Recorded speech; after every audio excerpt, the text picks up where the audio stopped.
Hello and welcome. You're listening again to Lore and Legend with your hosts Rick Scott and Sebastian Odell. And every week we bring you a legendary tale inspired by the rich traditions of world folklore and mythology. This series of Lore and Legend is Strange Britannia, exploring dark and lesser-known tales of the British overworld and its hidden beings. In this episode, a strange sight on their journey causes the Elfin Queen to tell Thomas the tale of a young girl who embarks upon the path less travelled, and doing so places her heart in jeopardy. This is the tale of Cherry of Zennor. And we rode and rode, and hard we rode. We rode for many a night and day, until we came to a crystal river that in our path did lay. "What river is this?" "Oh," said I, "oh, please to me do say." "This is a river of tears," she said, "that is spilled on earth this day." And the Elfin Queen told Thomas a tale of woe and heartbreak that came of dealings between the hidden folk and of men.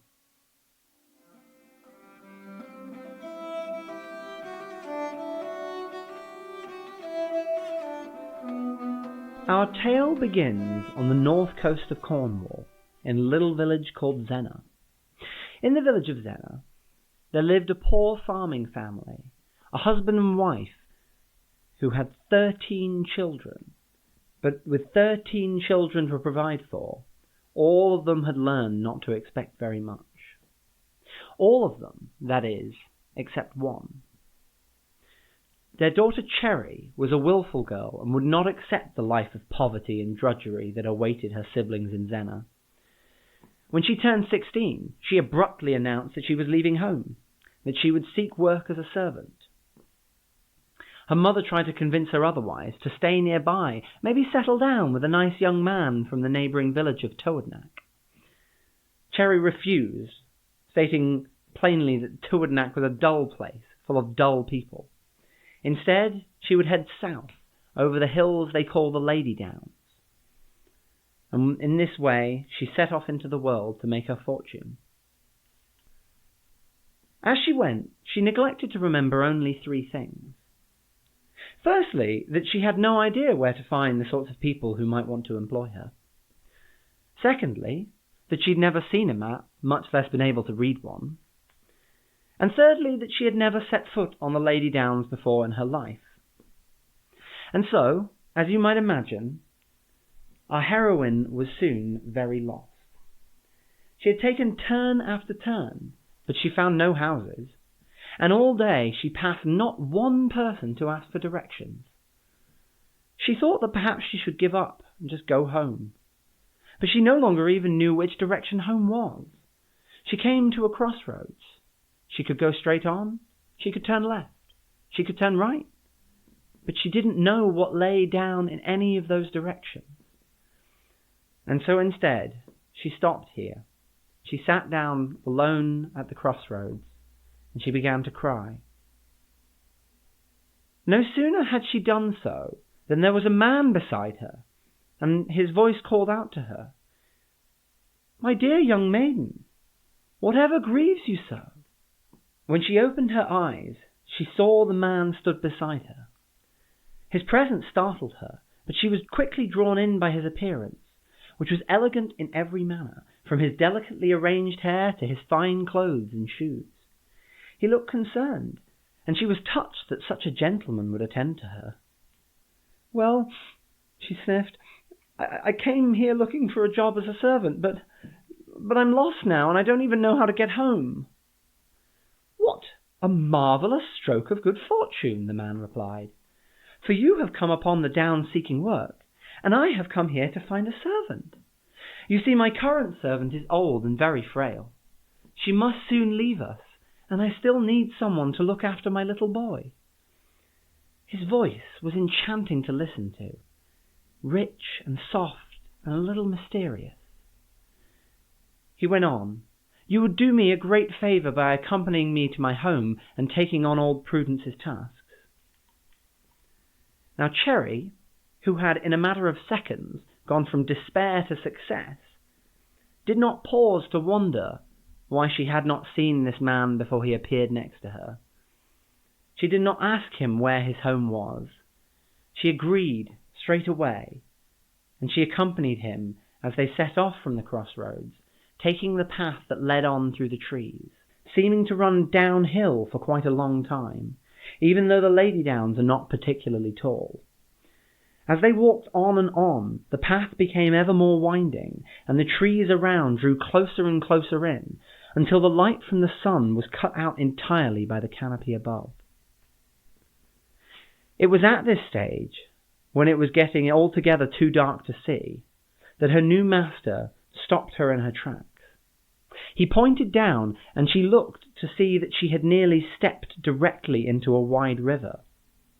And then, in a move that you or I might regard as somewhat presumptuous, the gentleman scooped her up into his arms and carried her across the river. Now, if Cherry was affronted by his behaviour, she seems to have hidden it well. In fact, she seemed so taken by this chivalrous act that she didn't pause to wonder how he was quite so easily carrying her across the water. Instead, it wasn't until she was set down on the bank on the other side that she paused to look around again. And on this side, she found that she could now see much better. The path carried on downhill, but only for a short distance before it met a stone wall with a little gate in it. Through the gate and down a little way stood a house, which was the most beautiful house Cherry had ever set eyes on. It was made of stone and surrounded on both sides by fruit trees and blossoming flowers. Cherry could already smell their fragrance. As her new master led her on down to his home, it became lighter and lighter, as if the canopy of trees had cleared to reveal a bright sunny day. There was, however, no break in the tree line. Instead, the light was coming from the garden itself. Around the house lay hundreds, possibly even thousands, of little lamps that all together gave the illusion of bright sunlight. They entered through the gate, and the birds were all singing in the trees. It sounded like the chorus of heaven itself, and Cherry felt that she had come home. But not everything here was quite so wonderful. Cherry met the old housekeeper, Prudence, an old woman who walked around hunched over and looked at Cherry with suspicion. She was asked to show Cherry her duties, and she did as she was bidden, but she barely looked up at her charge as she did so, and she certainly never smiled. From Prudence, Cherry learned their master was named Robin, and that Prudence had worked in his house for many years. She was clearly unhappy passing her tasks on, and Cherry often thought she heard the old woman muttering something about a fool from Zennor. But Cherry didn't catch the rest. She didn't like Prudence very much, and she was grateful when she remembered that the old woman would not be living here long. Prudence showed her how to take care of Robin's son, which was the most important of her duties. Each morning she would get the boy up and feed him his meals. Once breakfast was done, before he ran off into the garden to play, she had to sit him down and place 2 drops of a special ointment into his eyes. His eyes were easily his most distinctive feature, being both large and bulbous, and also piercing, worsened by the fact that he never blinked. He would seem to stare straight through Cherry every time she knelt down to apply his ointment. Once it had been applied, though, he would no longer stare vacantly forward, but would look around with a newfound sense of curiosity and enthusiasm, and would suddenly rush off outside. When Robin showed her the ointment, he instructed her to never, under any circumstances, drop any of the ointment into her own eyes. It was the only direct instruction he had ever given her. Cherry liked to be around the house and in the garden, but there was something out there that was slightly disturbing to her. There was a set of statues that looked mostly humanoid, but lacked any distinguishing facial features, and were all crudely misshapen. Some of them were lacking arms, some legs. Some even had no heads, though she did not like to look at them, for she strangely felt as though they looked at her in an accusatory fashion, despite the fact that they were stone and could not look at all. Cherry reminded herself that there was no accounting for the tastes of the wealthy, and she ignored them as best she could. The rest of the place was so unfailingly beautiful, she could bear the slight creeping feeling in her skin when she looked upon the stone people. Cherry liked most of all to spend time with her new master Robin. He was handsome and elegant, and always so kind to her. He was away during the day while she carried out her tasks, though he would sometimes join her in the garden in the evenings, and walk with her to tell her about all of the wonderful trees and flowers that grew there. When she was done working, he would walk her around the house, and they would sit listening to the river flow together, and he would rest his hand upon hers. She didn't feel like his servant at these times. She felt special and precious to him. She looked forward to the time when Prudence finally moved out of the house, and she could live out this perfect life with Robin and his, admittedly slightly creepy, son. Finally, one evening, after she had been pruning the trees, Robin took her in his arms. She looked up into his eyes, and then he kissed her softly on the lips. Cherry, in that moment, felt more perfect than she had ever imagined. The next day, Prudence awoke her early in the morning and insisted that Cherry accompany her. Cherry reluctantly got up and followed, only to find that Prudence was leading her down the hall towards Robin's private room. It made her nervous. She didn't know if she should be coming down this way. And what made it worse was that when they arrived at his door, Prudence ordered Cherry to kneel down upon the floor and look through the keyhole. Cherry refused immediately, for it would be a grave insolence for a servant to spy on her master so.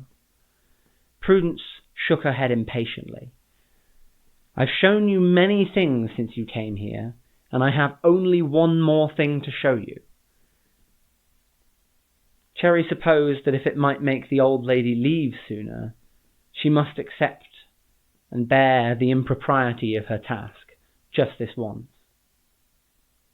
She knelt down on the cold tiles of the floor and put her eye to the lock.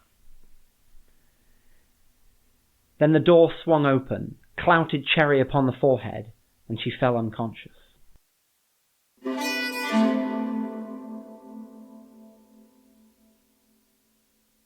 When she awoke, she was in the kitchen, and Robin was trying to bring her round with a sort of syrupy cordial drink. It made the throbbing in her head go down, but she was having some trouble remembering exactly what had happened before she had passed out. She'd been going down the hall with Prudence towards Robin's room, but then everything seemed rather hazy after that. Robin informed her that Prudence had disobeyed him in a very serious way, and that she had been made to leave that place immediately. So despite the confusion, Cherry now had everything that she had wanted. She looked after the child, and it brought her joy to watch him transform so happily by the ointment she gave him. She would walk and talk with Robin, and sometimes they would share another kiss. And other than the few duties she had around the house, she spent her day wandering through the trees and watching the river run. The stone figures were still there, and looking at them still made her feel uneasy. She thought, when she looked at them now, that there might be a new one among them, possibly a little hunched over. But she did her best not to look at them, so she couldn't quite be sure. In any case, the days now were perfect, lacking in nothing. She didn't mark the passing of the days or the weeks, much less months or years. She never awaited anything in the future, and she never looked back anxiously at anything in the past. Life became just a blissful blur. But human beings are rarely content for long.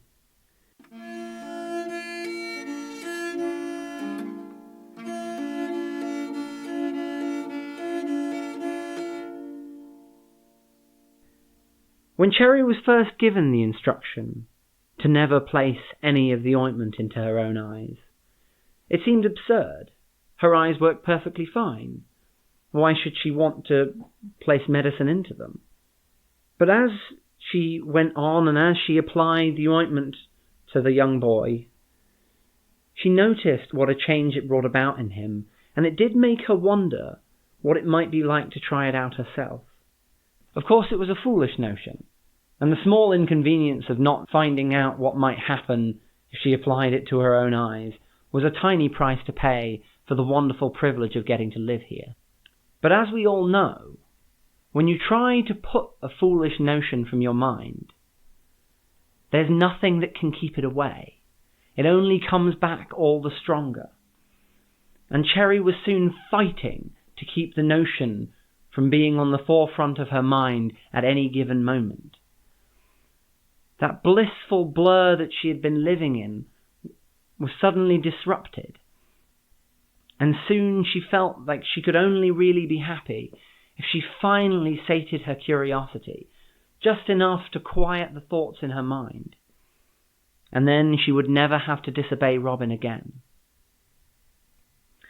And so, one day, after she had given the boy his ointment and he had rushed off to play in the garden, she took it and she dropped 2 drops into her own eyes. No sooner had she done so than she immediately understood why she should not place the ointment in her own eyes. It hurt like the blazes. She had to do something to get this ointment out of her eyes as soon as she possibly could, and so she stumbled her way down to the banks of the river, and she knelt there and she scooped water into her hands and splashed as much of it as she could into her eyes. Gradually, rubbing water into her eyes, trying to rub the ointment out, the pain lessened a little and she could open her eyes and look around once more. And it was as she opened her eyes that she saw the most fantastical sight that she had ever seen. In the water, not 30 yards from where she was now, there was a group of people dancing around in a set, spinning from one partner to another. No, not in the water, on the water, and not even that. These folk were frolicking around just an inch or 2 above the water's surface. Cherry had never seen anything quite like it in all her life. She did, however, know enough stories to know that she was witnessing the dances of the fair people. These were the other folk, the hidden folk, and very few people ever got the privilege to see them. So she watched, entranced. Strangely enough, as she watched, she thought that one of the dancers looked familiar. Like all his companions, he was elegantly dressed and handsome. But when she stared at him alone, she realized that she did know him. It was Robin. Her master was spinning around, floating an inch or 2 above the surface of the water. When the dance was finally done, he took his partner in his arms, and Cherry saw him kiss her on the lips. She was shocked by the whole scene, but now she was broken. Everything about her life here was a lie. The perfect world she had had with Robin and his son was over. She rose from the water and walked numbly back to the house. She carried out the rest of her tasks without a sound, even when Robin returned home. He came into the garden, but she ignored him. When he went to kiss her, she slapped his face and told him to go and kiss the other folk she had seen him dancing with. Robin's face darkened. "You have disobeyed me. I gave you only one rule, to never use that ointment upon yourself, and now I see that you have lied to me." Cherry had been so angry that she had forgotten that she was still Robin's servant, and now she feared what her master might do with this knowledge. But he looked at her very sadly and said, "You cannot stay here any longer. You must go away, and you may never return for the rest of your born days." And without a chance to collect her things or to say farewell to the boy, Cherry was dragged from that place.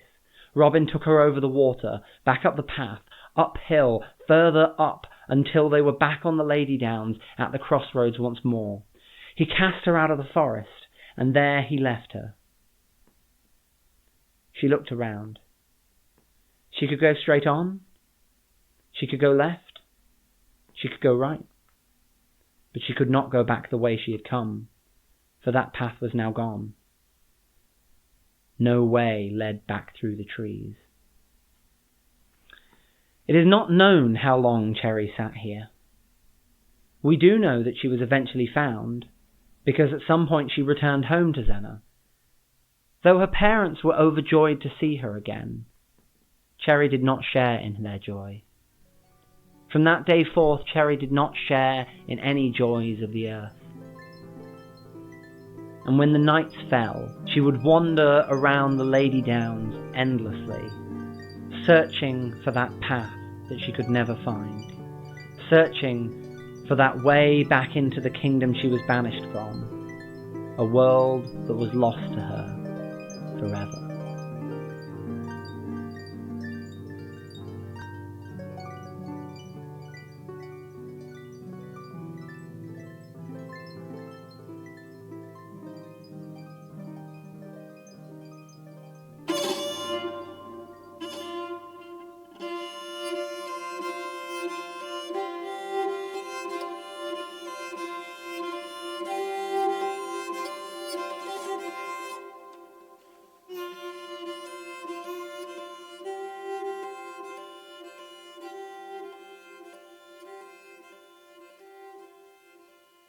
And 7 years they went and passed, and I on earth was never seen, and was told to never speak these things that I had seen.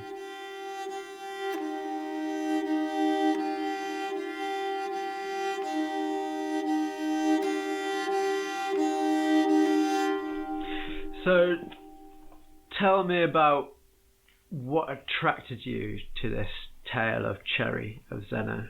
I think because it kind of bears a lot of hallmarks of lots of different superstitions and stories about fairies from the past in Britain, and kind of gives you a slight sort of backroom view of them, a sort of behind the scenes look at a lot of fairy stories. So you get that agreement made with the fairy. Unbeknownst to you, you are dealing with one of the other folk who have their own purposes, and Robin asks Cherry if she will come to his house and be his servant. So she's agreed to journey into the land of fairy. There's a suggestion in a number of tales that you have to agree, you have to strike a bargain before the fairies hold their power over you. And it's not explicitly brought up, but she does agree to it. But then you get these liminal spaces. So Cherry collapses or is crying by a crossroads, which is where Robin appears out of nowhere.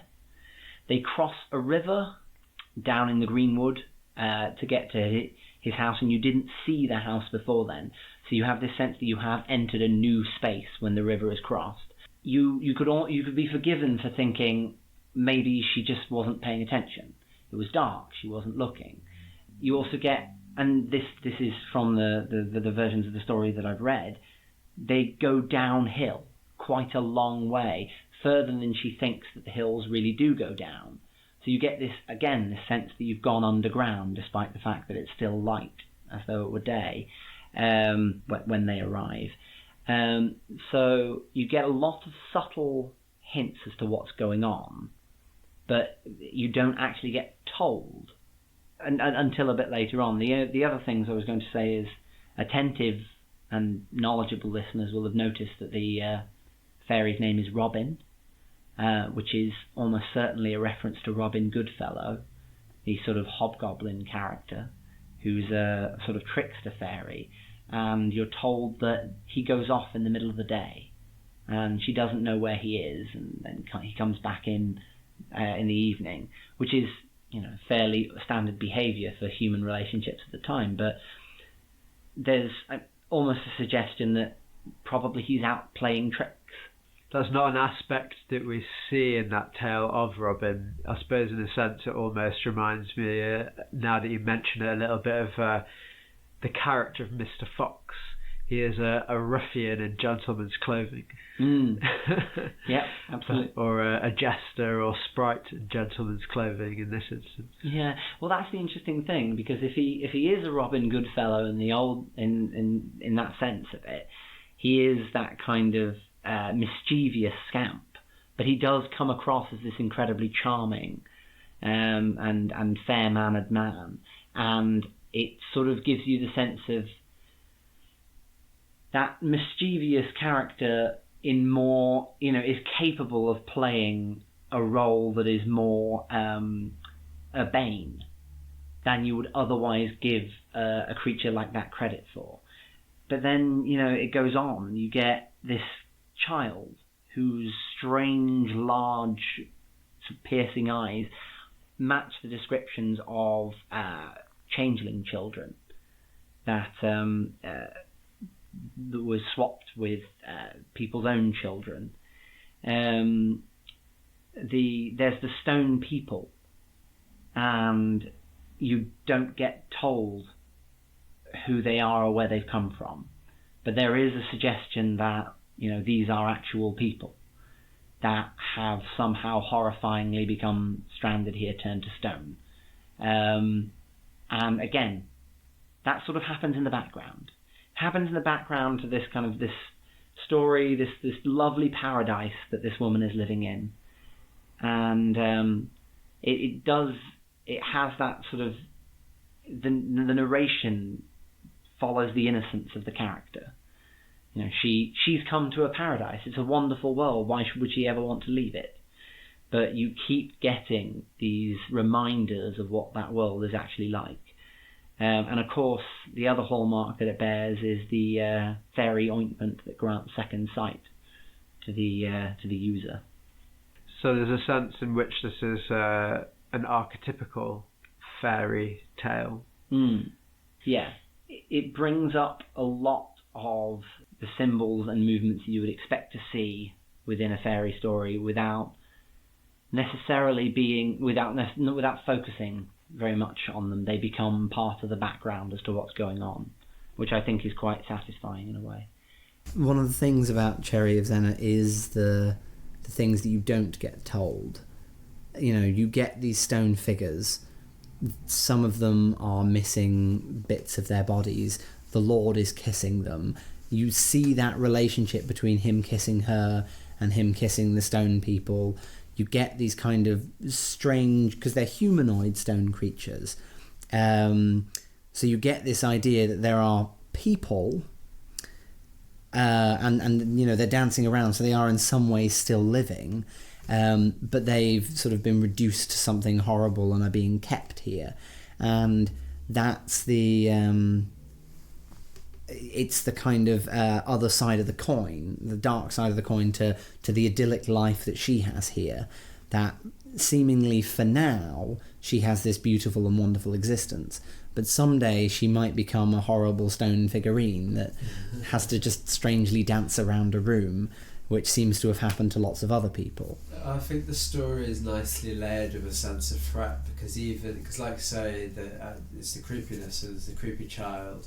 And then, yes, when you told it the first time, the Story Forge, missing the part where she falls in love with him, once you work that back in, because it's creepy to us in, I think, a very other relevant sense. Master and servant. She's a young girl. How young is she in the story? She is 16. It's her 16th birthday that she leaves home. There's actually a very pleasing thing about this story, which I will work in when I properly tell it, which is that in the story, her mother wants her to marry a young, or she wants her to go to Tywardneck, I think it's pronounced, marry a young boy from there. and she refuses on the grounds that she describes these things that probably doesn't make very much sense in a modern context, but essentially equate to the idea that Tuatnach is a dull and stupid place. And what's satisfying about this is that there is a version of this story from Tuatnach. Right. So instead of being from Zennor, it's from Tuatnach. But it's much more boring. She goes away, she works as a servant, everything goes well, she promises to be there for a year and a day, and a year and a day passes very quickly, and then she goes home. And yes, a year and a day passed rather rapidly, and she wasn't expecting it to. But she doesn't get thrown out of the house. There's no stone figures.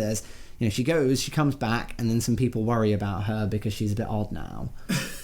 And it's somewhat satisfying because you read this and you think, maybe she's right. Maybe Tuatnach is a dull place. Maybe she's right, or maybe the storyteller heard it and enjoyed that. This needs some work. I'm not having it about any of those people from Tuatnach. We'll set it in our very own Zennor. Oh. But yeah, so apologies if you're from Tuatnach. We mean nothing by it.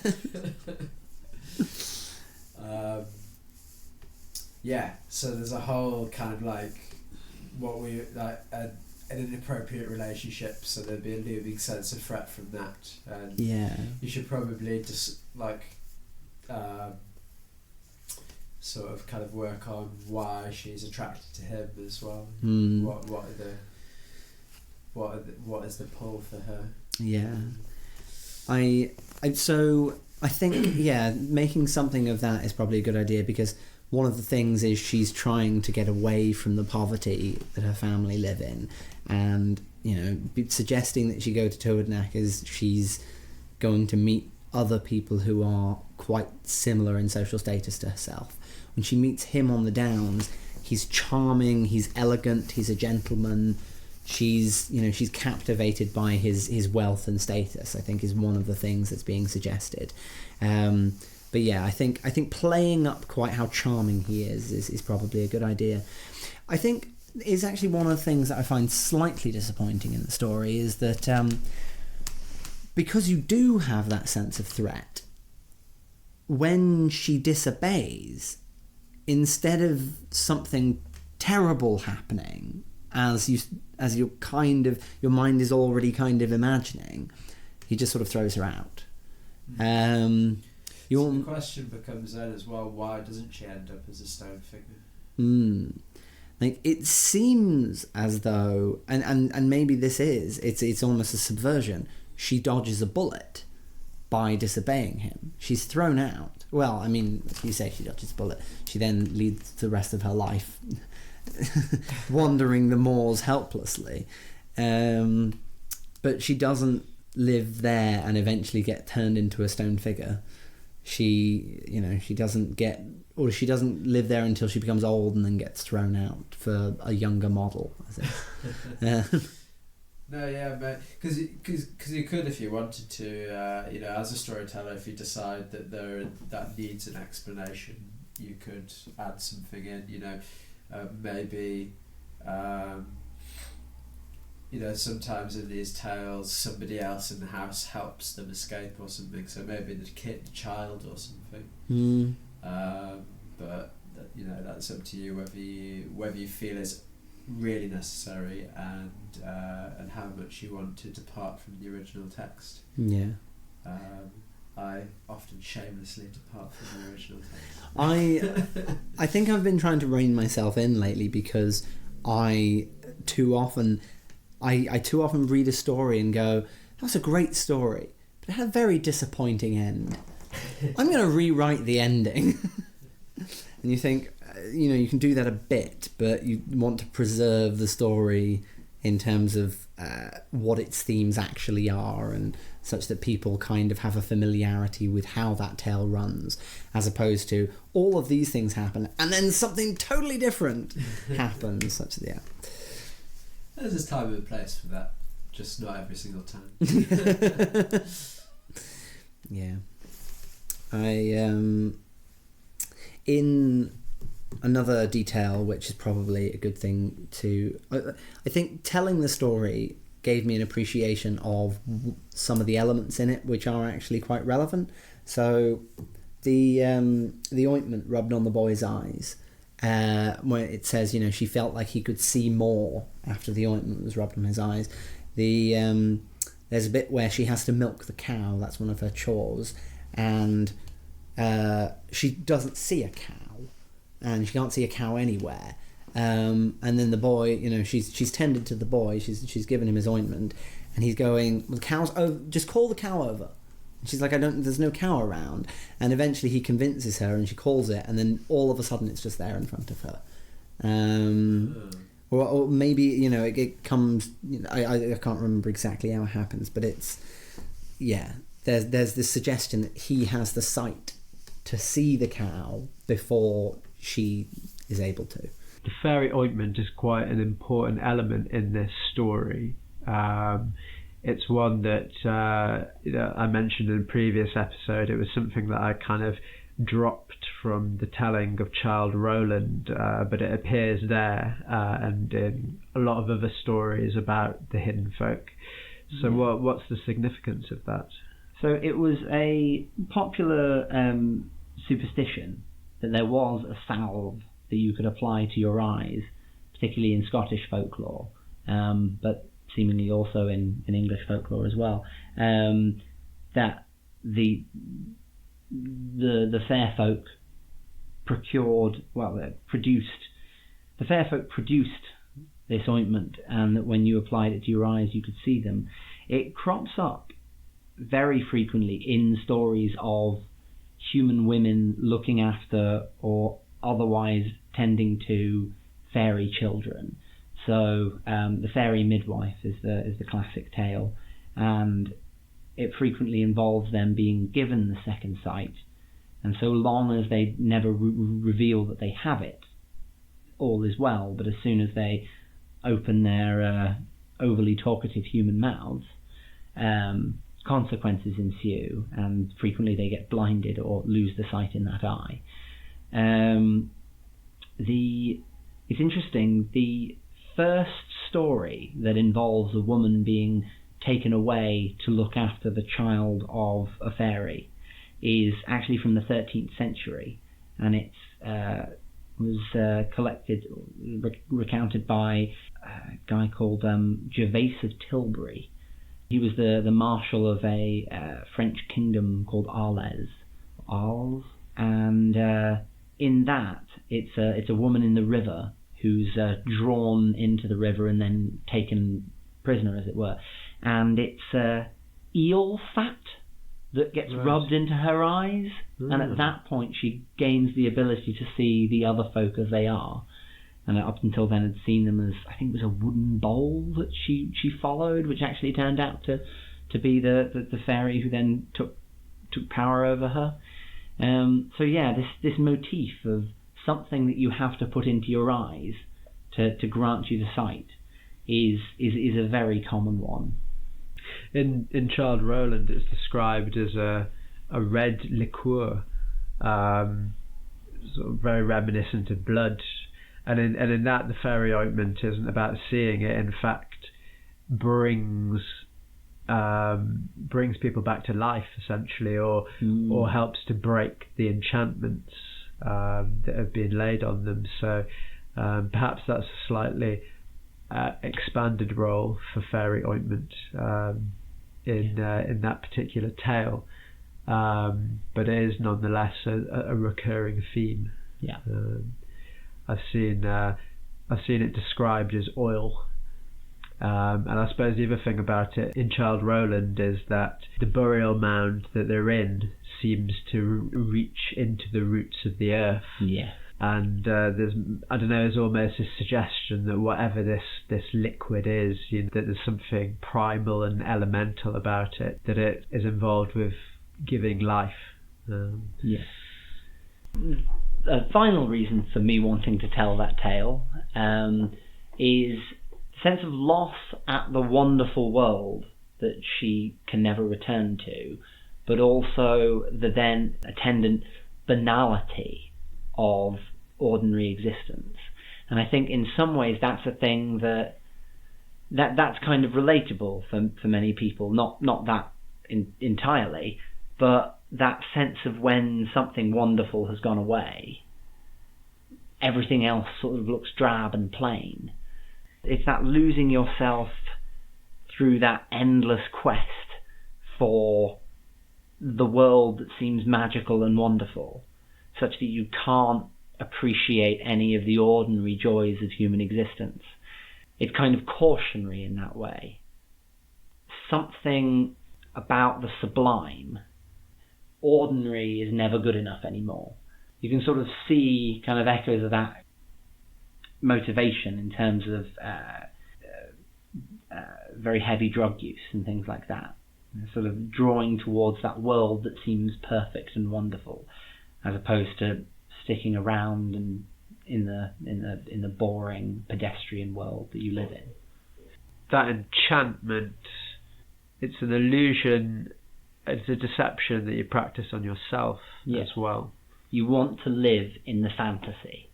You want that to be the reality. You want that to be reality, so you'll ignore all the other elements around it. There is a Christian addition to these sort of quite pagan beliefs about the sight of the other people, that when you're granted partial sight, you see this beautiful and wonderful and divine, paradise, a world of paradise, essentially. But then if you're granted full sight, I think sometimes it's sight in one eye and then sight in the other, then everything does look ugly and hideous and filled with sin and degeneracy that eventually switches you off it. But you're seduced by that first blush of wonderful and perfect, and you never want to believe that it's anything other. And I think that in that kind of motivation, wanting to live in the fantasy, is I think what most draws me to Cherry of Zennor.